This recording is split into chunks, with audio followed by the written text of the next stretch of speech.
Picture this: the family is gathered around the table, maybe after dinner. The topic of money comes up. At first, it's light, talking about budgets or future plans. But then, the voices rise, and suddenly it feels less like a family chat and more like a debate nobody signed up for. Sound familiar? The truth is, family and money can mix, but it takes the right words at the right time. Today, let's talk about 5 phrases that may help calm a heated family money conversation. The first phrase is, "Help me understand." At first glance, it might sound simple, even ordinary, but in a heated family money conversation, those 3 words can shift the entire energy in the room. When emotions are running high, most of us feel the urge to defend our position or prove a point. It's natural to want to be heard and to want others to see the world the way we do. But starting with, "Help me understand," sends the opposite signal. It shows you're choosing curiosity over combat. Imagine a parent who has worked decades to build savings. Their adult child suggests dipping into those funds for a business idea, and instantly, walls go up. The parent feels protective, the child feels dismissed. But if the parent takes a breath and says, "Help me understand what excites you about this," it reframes the moment. Instead of shutting the door, it opens it. The child feels seen, the parent feels less like they're losing control, and the conversation becomes about sharing, not battling. The beauty of this phrase is that it softens assumptions. Often in family discussions about money, we assume the other person is being careless, stubborn, or simply doesn't get it. By asking to understand, we invite them to explain their reasoning, values, or fears. Sometimes you may discover that your goals are closer than you thought, just expressed differently. For example, one sibling may push to save aggressively, while another wants to spend on experiences now. Underneath, both care about family happiness, just on different timelines. It also communicates respect across generations. Seniors often feel their wisdom is overlooked in a fast, changing financial world. Younger family members may feel judged or shut down before they can even explain their thinking. Saying, "Help me understand," bridges that gap. It shows humility, the willingness to learn, even if you don't ultimately agree. That humility makes people more willing to listen in return. There's also a calming effect built into the phrase. When someone hears you ask to understand, their defenses drop. They move from, "I have to fight to be heard," to, "They actually want to hear me." That small emotional shift can change the tone of the entire conversation. And once the tone changes, solutions become easier to find. In the end, "Help me understand" is not about giving up your point of view. It's about creating space for both sides to breathe, to share, and to move forward with more clarity. It tells your loved ones, "I care about your thoughts, even when we disagree." Sometimes that's exactly what keeps a family close, even when the topic is money.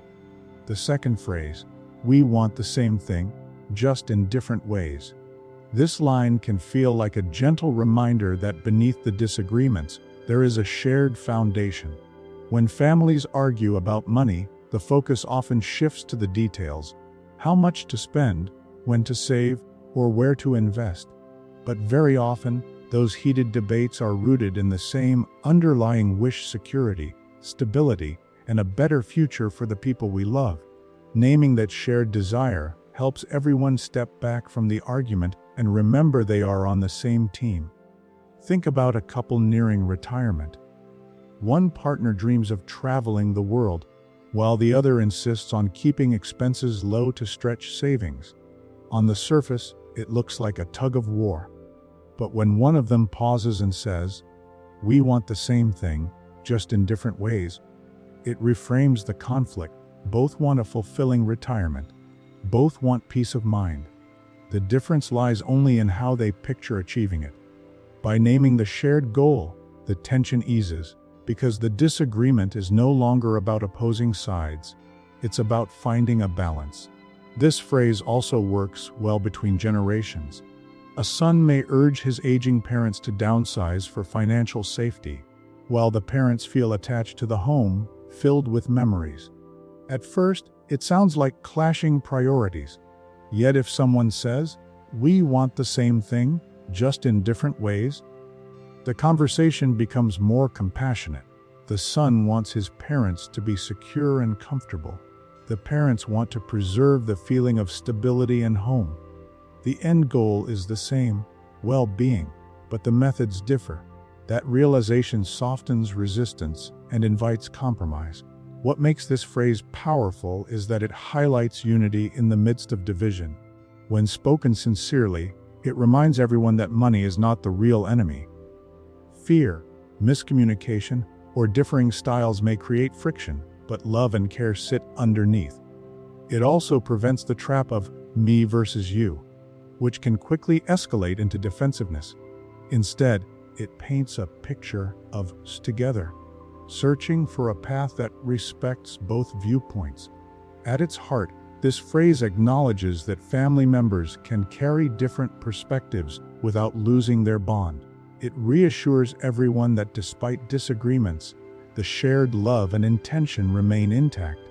And when money talk gets heated, that reminder may be the anchor that keeps the conversation steady and the relationships strong. The third phrase, "Let's press pause and come back to this." It may sound like stepping away, but in reality, it's one of the most respectful and wise ways to keep a family conversation from spiraling into hurt feelings. When emotions run high, logic takes a back seat. People speak faster, louder, and sometimes sharper than they mean to. In those moments, pushing forward often leads to more misunderstanding. Choosing to pause is not giving up on the discussion. It's choosing to protect the relationship while allowing space for cooler heads to return. Picture a family meeting about dividing household expenses. A sibling feels they are carrying more than their share, while another insists it's balanced. Voices rise, frustration builds, and it's clear no one is listening anymore. Instead of forcing a conclusion, someone says, "Let's press pause and come back to this." Suddenly, there's breathing room. Everyone can step away, reflect, and return with less defensiveness. Often, what felt overwhelming in the moment feels more manageable after a little time has passed. This phrase also works beautifully across generations. Imagine adult children trying to convince their parents to update their will or make clear financial plans. The parents feel cornered, the children feel ignored, and tension grows. Saying, "Let's press pause and come back to this," signals patience. It respects that sensitive topics like inheritance, retirement funds, or long-term care can't always be resolved in a single sitting. Sometimes, multiple conversations are necessary, each one building trust and understanding. There's also a hidden strength in this phrase. It communicates commitment. You're not walking away forever or brushing the issue under the rug. You're saying, "This matters enough that I want to revisit it when we're ready to handle it better." That reassures everyone that the conversation isn't being avoided. It's simply being preserved for a healthier moment. In practice, pressing pause may mean shifting the topic to something lighter, ending the meeting early, or agreeing to revisit the matter in a week. The exact form doesn't matter as much as the intention behind it.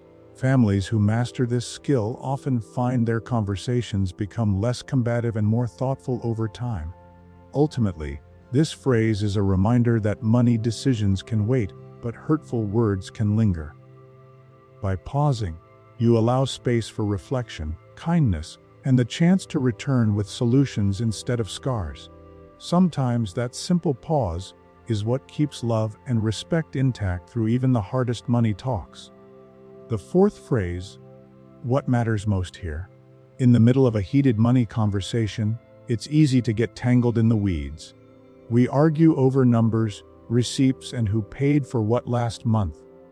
But pausing to ask, "What matters most here?" has the power to cut through the noise and bring everyone back to the bigger picture. It's like lifting your eyes from the clutter on the table to see the whole room. Suddenly, the focus shifts from winning the argument to remembering the shared purpose. Imagine two siblings debating how to use funds from the sale of their parents' home. One insists it should go straight into investments. The other wants to cover immediate family needs. Tension grows until someone stops and asks, "What matters most here?" That question re-centers the conversation. They realize both of them want to honor their parents' legacy while securing stability for the family. The disagreement over methods starts to feel less personal when the shared priority is named out loud. This phrase is also helpful for couples planning retirement. One partner might worry about healthcare costs while the other dreams of traveling. Asking, "What matters most here?" reframes the conversation. Maybe the deeper priority is peace of mind or making memories together. Once the core value is clear, compromises become easier. Instead of battling over dollars, the couple can plan with the bigger goal in mind: security and joy in their next chapter. The beauty of this question is that it slows things down. It's hard to stay angry when you're reflecting on what truly matters. It nudges everyone to step outside the heat of the moment and look inward. Sometimes, the answer might not even be financial. In a discussion about lending money to a family member, what matters most here could reveal that the deeper issue is trust, fairness, or wanting to preserve the relationship. Suddenly, the conversation expands beyond money into values, and that often leads to more thoughtful choices. It also gives each person a chance to voice their deeper concerns. When everyone answers that question honestly, surprising common ground often emerges. Even if the approaches differ, knowing the shared values helps guide decisions. In the end, asking, "What matters most here?" is a way of pulling everyone back to the heart of the conversation. Money is just the surface layer. Beneath it, what matters most is usually love, security, and family harmony, and remembering that can turn an argument into a pathway toward understanding. And finally, I value your perspective. At first, it might sound like a small courtesy, but when spoken sincerely in a tense money conversation, it can disarm defensiveness and invite trust. So often in family discussions, especially about finances, people don't just want their ideas accepted, they want to feel respected. This phrase acknowledges that even if you see things differently, the other person's voice has weight, and that recognition can change the entire tone of the exchange. Consider a daughter suggesting a modern budgeting app to her parents, who prefer paper and pen. The parents may be tempted to brush off the idea as impractical. But if one of them pauses and says, "I value your perspective," it sends a signal that the daughter's opinion matters, even if the decision isn't immediate. That acknowledgement softens her need to push harder because she feels heard. In turn, the parents keep their dignity intact while leaving space for future compromise. This phrase is equally powerful between siblings. Picture two brothers disagreeing on how to handle shared inheritance. Each feels strongly, and the argument grows sharp. When one says, "I value your perspective," it doesn't erase the disagreement, but it does calm the undertone of rivalry. It shifts the atmosphere from proving who's right to recognizing that both viewpoints are rooted in care for the family, just expressed differently. The real strength of this phrase lies in its humility. It tells the other person, "I may not have the full picture, and your experiences bring something important to the table." In a world where money conversations often become about control, who decides, who pays, who plans, this phrase diffuses power struggles. It's a reminder that wisdom can come from many directions, whether from years of experience or from fresh perspectives. It also models respect across generations. Seniors sometimes feel that younger voices are impatient, while younger family members worry their input is ignored. "I value your perspective" bridges that gap. It shows that listening isn't conditional on agreement. You can disagree, yet still affirm the worth of someone's contribution. That balance of honesty and respect is what keeps family bonds intact even during disagreements. Ultimately, this phrase turns the spotlight away from winning the argument and toward preserving the relationship. It tells your loved ones, "You matter to me beyond this discussion."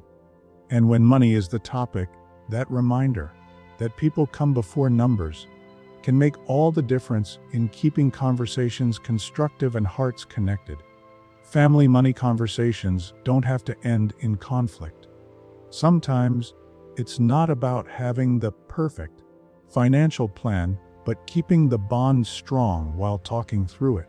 A few thoughtful words may be the bridge between tension and understanding. If you've ever diffused a tricky money conversation in your family, share what worked for you in the comments. Your story might just help another family find peace at their table. And if you found this helpful, consider subscribing for more family and retirement insights.